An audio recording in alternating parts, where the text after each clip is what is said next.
and it's just been wild. Going through, figure out what to do when it comes to your family, what to do when it comes for your own dreams and aspirations. Well, one of the things I want you to keep in mind is a few things that you can do before you step into 2025 to get your life right in order, so that way you're not starting your new year the same way that you're leaving it. All right, so stick with me. I want you to join me right now. I'm on the road to the museum with my kids, and I'm driving. And I thought, man, it'd be great for me to just hop on live right now, just have a conversation with a few people, whether you're listening or right now in the whether you're listening right now on live or you're watching on the rebroadcast. But if this is your first time watching me or whatever, I want you to know my name is Randall, and I talk about doing finances God's way. And excuse my throat, I don't want to keep clearing my throat while I'm talking to you guys. But one of the things that I want you guys to keep in mind is as you're going through life and you're trying to figure out your finances, you're trying to figure out what it is I do. First of all, I want you to, here's the first lesson, is that it's not on you to figure out. All right. It's not on you to figure out what to do and where to go. But the first place that you need to go is to the Lord.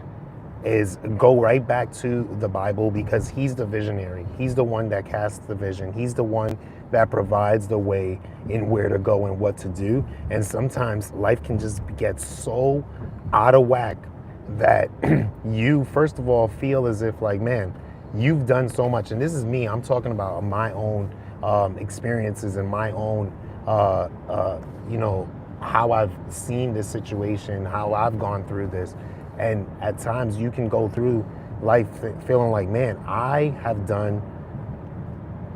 made a mess of where I'm supposed to be as compared to where I am right now. And the gap between that is so wide that I've got to do all these crazy types of things in order to try to figure out where to go, what to do. And so one of the things that I've come to realize is that you've got to go back to the visionary. You've got to go back to the person that gave the vision in the first place, because there is a vision that you received, whether you know you received it or not. There's a vision for your life. You know, the Bible says in Jeremiah chapter 29, verse 11, for I know the plans that I have for you, plans for you to prosper, plans for you to have a future. And so when you're going through life trying to figure out, man, what are the next steps for me to do? What are the things that God is calling me to? There's a plan for your life, but yet you're about to go into 2025 trying to do your own plan. And I want you to know you got to pause for a second. Like, you still got time. Let's not enter into 2025 with the same way we entered into 2024. Let's not come up with the same. Some of you, you've been going on your own juices. You've been going on your own plans. You've been trying to figure things out on your own way. And you've got to pause for a second and go back to the word and figure out what is the next step. What is the first step? Because you might think you're taking a next step, but you actually got to go all the way back and recalibrate and go back to the drawing board, go back to where you once were. And so I want you to pause for a second and go back to what the Word of God is saying. And listen, as a father, as a husband, as a leader, like, I'm a natural born leader, and I don't mean that in the sense of like, I've got leadership qualities or whatever the case may be. No, I mean that more so in the sense of there's like, God has called me to be a leader as a man. And so when it comes to my children, when it comes to the work that I do, when it comes to all of these different types of things, and my me being a husband, you know, I'm constantly trying to figure out, okay, what are the next steps? And sometimes as a husband, I can make a mistake and try to figure things out on my own, as opposed to going to my spouse and having that conversation. So if you're married and you're listening to this right now, I want you to know, like, hey, align your vision, align your thoughts, align your ideas with your spouse, right? Whether if you're a husband and you're married, excuse me, of course you're married, right? If you're a husband and it's your wife, or if you're a wife and it's your husband, like, align your vision with your spouse and begin to have that conversation. And as you have that conversation, get it, like, let's figure out what are the next steps that we got to take, right? Rather than saying, man, I'm going to be the one to figure this out. No, that's not going to take you anywhere. That is not going to take you anywhere. And I'll tell you who's going to suffer. One, you're going to suffer, first of all. Second of all, your entire family will suffer, and anybody else that's attached to the plans that God has for your life. Because the thing is, a lot of times we make decisions for ourselves and not recognizing that there's a whole slew of people that are connected to that decision. And how do I know that? Is because when you look at Jesus, you look at who God was and what God did. Adam, right? When you look at why Jesus even came on the scene, why he even needed to be like, why God needed to even give his only son. The reason why that happened was because when he gave his son, right prior to that, Adam was even in the picture. And when Adam was in the picture, he messed things up. He made a decision for himself, but when that was done, when he made that decision for himself, it messed up all of what God had planned for mankind. It messed up all of what God had planned for mankind. But the Bible said, for I know the plans that I have for you. And he said, and the Bible says, even when it came to Joseph, God said to Joseph, like, you meant what you meant for my harm, God meant for my good. And so, yes, Adam may have done something for our harm, but when it's all said and done, it actually turned out for our good, because now we have another opportunity to connect ourselves with what God has in store for us truly. And so why am I saying this to you? I'm saying this because I want you to know that there's another way, right? There's another way. And we've got to go back to the visionary for that other way. We've got to go back to the visionary. And the other way, compared to what it was, Adam had his own plan, right? And I say that because, yes, Eve is the one that had the fruit and all of that. And you might go, hey, Randall, this isn't theologically sound. But if Adam didn't have his own plan, then he would have just said, hey, this is what God said. Right? And so that's the route that we have to keep in mind, is like, hey, what did God tell you? And if God didn't tell you anything, then you need to get into your word and allow him to minister to you. So when it comes down to, okay, you feel like the weight of life is on your shoulders, you're about to enter into 2025 the same way that you entered 2024, and you had a whole set of plans that you wanted to grab hold of and you wanted to do, but yet right now in this situation, it's like, man, I'm going through it. There's a lot going on. I don't even know the route that I need to take anymore, but I'm just gonna keep figuring this thing out. What has that done for you thus far, right? What has that done for you thus far? And so I want that's part one. Like that's lesson number one. But then lesson number two is this is what, like, oh man, I lost it. What was it? Lesson number two is lesson number one is, okay, you'll grab hold of what it was that God has for you. But then lesson number two is stop trying to do too many different things. And I'll say this for me, like I've tried figuring, like, trying to do trying to get out of debt, and then on top of that trying to build a business, and then on top of that trying to get more for my what's it called, when it comes to my degree and things of that nature. And it's like it becomes to be a lot. And what's happening is you have, when you think about it, think about a road. You have all of these lanes that are going into different directions, but yet you're still trying to make them intertwine into one direction. But when it's all said and done, the lanes are set and they're heading into different directions. And the thing is, are you getting the degree and going further into your career, or are you building the business and making that become the main hustle? Or are you just, focusing on getting out of debt and doing those things and doing what it takes to get out of debt? And some of these things, they go in priority order. And so you've got to, and I'm saying this not because I know it sounds like, oh, I'm telling you what you need to do. No, I'm telling myself what needs to get done. And I say this because I'm currently in, and I'm not going to say like an insurmountable amount of debt, but it feels like such, because when I put together the budget, it's as if, man, how am I going to get out of this? Right? What am I going to do to get myself out of this situation? And when I look at it, it's like, okay, yes, it requires me to get maybe get a second job, or my wife to get a second job, or something of that nature. Or it requires me to, hey, let's put our head, dig our head in the sand and grow something and build it out. But the process, or maybe I should go get the degree and build on the skills that I already have. But then it's like, okay, which path is going to take me to where I need to go quicker, because I can no longer breathe underwater.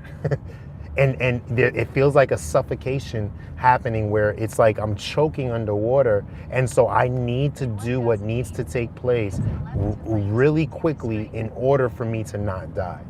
And I know right now you might be feeling like you're in that situation right now. If you're listening to this, if you're watching this, if you got to this point, then if that's you, it goes back to what I said in lesson number 1, is going back to the vision, going back to what God has asked you to do, and do that fully.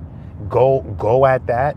And even though it may not look like it's going to take you to where you want it to go, then I'm telling you this, it will, because God knows what's best. You see, the way that I look at where God is that he's standing on the mountaintop, and we're at the bottom of the mountain.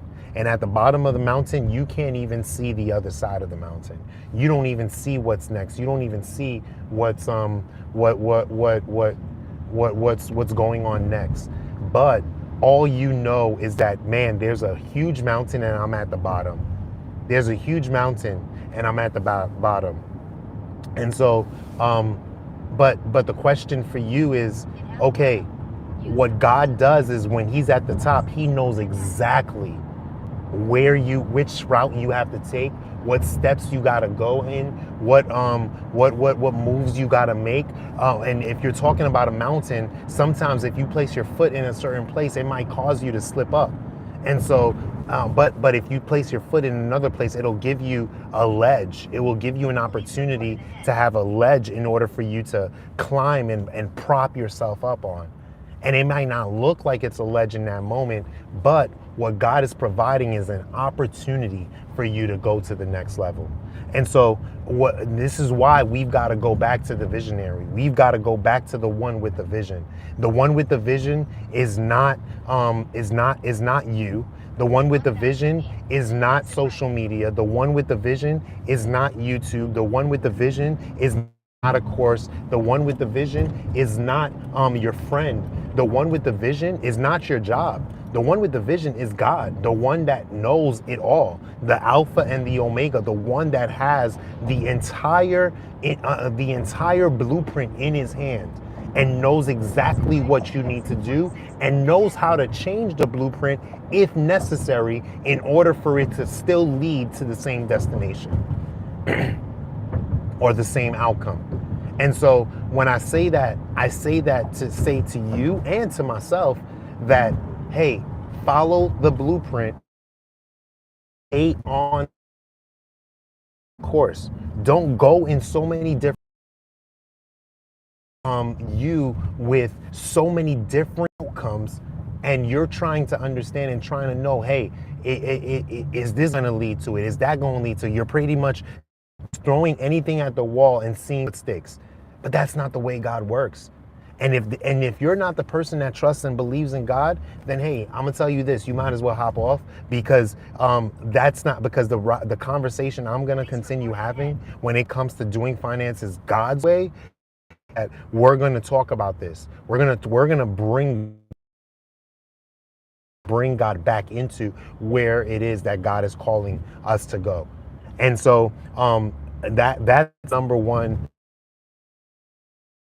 That's the number two lesson I would say that you need to hold on to. And I'll be honest, like I'm beginning to realize these things as I go through on this journey. I want you guys to continue to follow, because I don't even know if I should create like some sort of like debt meter or something like that. Maybe you could let me know what your thoughts are, whether it should it be a debt meter, or should I just say, hey, this is where I'm at, this is the number I'm at, because right now I'm looking at bringing my debt down. I have about 20, I believe it's 26,000 that I need to that I want to get rid of this year. And that's just the amount of debt that I want to get rid of. But it goes up to the hundreds or so when I looked at, including my student loans and including just different people, like family members that I owe, that I said, hey, I'm going to give you your money back. And this is just real. And so one of the things I want to make sure I am very transparent with is where I'm at with my debt, because I know you're going to go on that journey. You're going to kill that debt as well. So that was lesson number two. But then the last lesson that I'll say is this: when you're trying to get rid of getting into a place where God has called you to be when it comes to your finances, where you're no longer having that weight on your shoulders, where you are starting to step into all of what God has for you, is what are you making your finances be the focus of?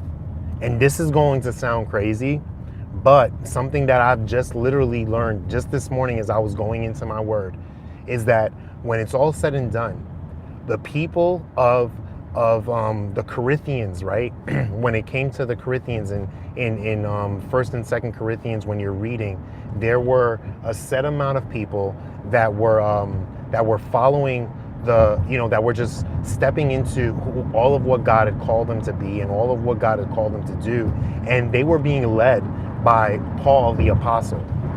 And Paul the Apostle had asked them in First Corinthians, hey, let's take up a collection for the people of God, those that are in need. Let's take up a collection. And as we take up that collection, what we're going to do is we're going to get our finances in a place, in a space where we have to give before we get. And in 2 Corinthians chapter, I believe it's chapter 8, talks about being a cheerful giver. And when I think about being a cheerful giver, I think back to Mary and Martha. I think back to when Jesus was in their home. And what Mary did is she went and took the oil. She went and took the jar of, not the oil, it was perfume. She went and took the perfume, and it was worth, I believe it was about 30,000 shekels or something of that nature, which was an entire year's worth of money. And when she took that, what she did was she broke it open and poured it over Jesus's feet. And what I've come to realize is that those of us that are in like an insurmountable amount of debt, and men, I'm speaking to you, you're trying to do all these different things, and you're trying to hold on to every single penny so that you can pay down this debt and to get your family to the next level. But one thing that I've come to realize is that even when the woman with the issue of blood, she was dealing with a situation right? And but yet she came out of her house, even though she was going to be and looked at in a certain way. She stepped out of position of where she was supposed to be and stepped into a position of where she should be. That was the woman with the issue of blood. But then you go to the Old Testament and you're talking about the woman that had an issue in her home and she had to pay off a debt. But yet what the prophet said in that moment was, hey, I believe it was Elisha said, hey, take the oil that you have and provide me food so that I can eat. And it might seem like it's crazy because, hey, when it's all said and done, the church wasn't necessarily a building at that time. It was the prophet. God was the one that spoke through the prophet, and the prophet spoke to the people based off of what God was saying. And when that was happening, what the prophet was saying was like, hey, provide me food so that I can continue the work that God has called me to do. But in the process of when she took her last bit of oil and she provided him food, she did what was told of her. But then when she did that, what happens was he said, hey, go get the jars. Go get the jars. And the oil, you got to understand, oil was what provided an opportunity for food to be made. Like for her to be able to feed her family, for her to be able to feed her son. And she told her son, hey, go get jars. Go get the jars. Go get it. When he went and got the jars, every single jar got full. Every single jar kept getting filled up. It just kept getting filled up and filled up and filled up until there were no more jars to fill up. But what happened first? There was an offering that was made. And I know it sounds crazy, but what I believe that God is calling for us to do before we enter into 2025 is step into what you are holding on to, what you're hoarding on to, and saying, hey, I need this so I can take care of my family. Because I'm in an insurmountable amount of debt. I'm in an amount of debt that is weighing me down. Well, what does the Bible say? Cast your cares on me. Give me your burdens. Let me take your burden. If the money is what's being a burden to you, then take the money and give it to God and say, God, I know you can do way more. And this is not about the tithe. This is not about anything, but this is about the offering. This is over and beyond the tithe, and saying, hey, God, what you can do is greater is greater than what I can do. Is greater. I'm gonna put this into soil that will reap seed. I'm gonna put this seed into soil that will reap fruit. And the Bible talks about that in 2 Corinthians that the soil that the seed will bear fruit. Those that give and provide, if you provide a lot of a seed, then you'll reap you'll have a bigger harvest. And so, but the question is, what soil are you putting it in? Am I saying, hey, be unwise and take all of your finances, church or to whomever it is they're calling you to give it to? No, that's not what I'm saying. What I am saying is, if you have a little bit extra, if you've got something left over and you feel like in your heart God is saying, hey, move on this and do this, then do it. Trust God in your finances. You've trusted yourself, it didn't work out. You trusted what media said, it didn't work out. You trusted what the course said, it didn't work out. Now, to trust God. Be like the prodigal son and return back home. Return back home. Leave everything behind and say, yo, you know what? I'm going back home. Inheritance is. And watch your finances take a leap. Take a leap. I know that's what I'm gonna do. I know that when it's all said and done, that's the route that we're taking when it comes to my family. And I'm gonna go on the journey of showing you what has happened in 2025. And I promise you, by December 28th or 29th or 30th, we're on the 30th. I'm believing we're in the 28th. By December 30th of 2025, the story will have been said. Randall and his family paid off all their debt. Randall and his family paid off all their debt. And when that's seen and when that's known, I'll tell you it's the decision I made today because of the decision that was made. And so if you're watching right now and you on that journey with me, whether you just want to watch me pay off my debt, whether it is that you want to watch me, you want to join the journey and be like, hey, you know what? I'm a son of the King as well. And I believe that God has a plan for my life as well. And I believe that there's vision that he's called me to, just like he said in Jeremiah chapter 29, verse 8, 10 to 12, 11 to 12. And if that's what God is saying to you, then hey, step on in and subscribe to this channel and let's go on that journey together.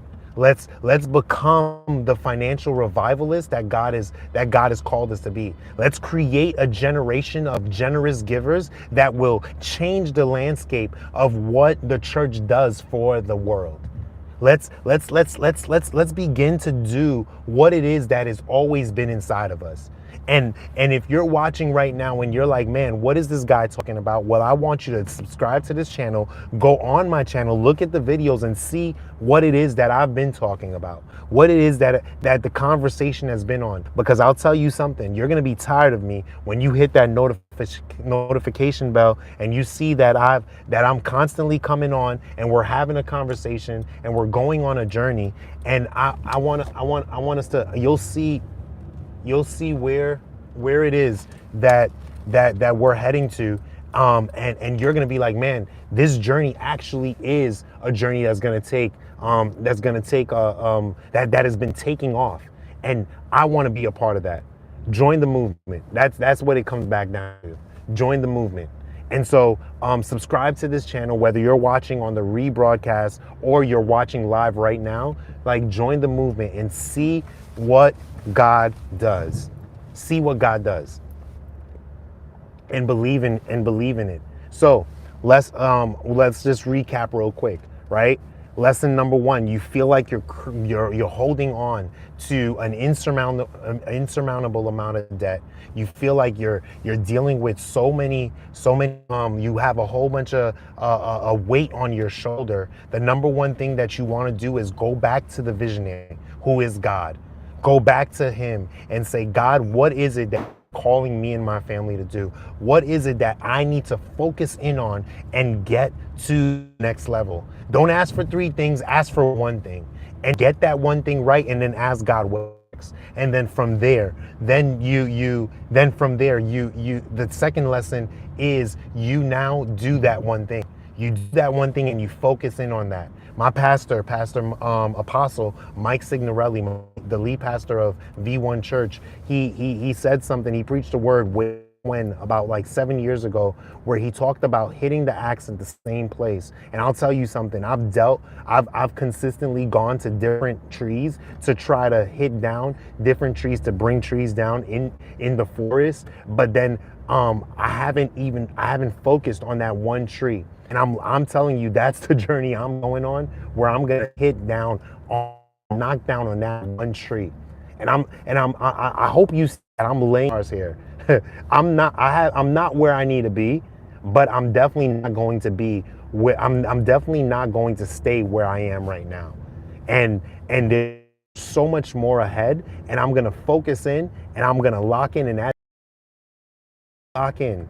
I don't want you to just watch, because I'm not audience, but I'm raising up an army of people that are going to go on a movement for us to become financial revivalists and become all of what God has called us to be generous, a generation of generous givers. And as we become that, we're going to see God do a mighty thing in our finances and community around us. And when that takes place, man, the rest is history. There's so much more that God has for you. So lesson number 2, focus on that 1 thing. Lesson number 3, be a generous giver. Be generous. Start 2025, or not even start 2025, but leave 2024 generous, and see what God does. The same way he did it for Mary, the same way that poured out the oil years of 1 year of wages, the same way that she did it for that God did it for the woman with the oil that had only one like a little bit of oil just to make for her family, but she ended up making bread for the man of God to eat. And then now the man of God, what he did is he extended that oil. And as a matter of fact, she was able to take that oil. She was able to take that oil and and sell some of that oil and pay off her debt. She was able to pay off her debt. And so I'm saying, let's go back to history and learn from it and move on it. So if you're here and you stuck with me this long, I want you to hit subscribe and let's go on this journey together, and let's begin to do finances God's way. Hope you had a great time. We'll talk later.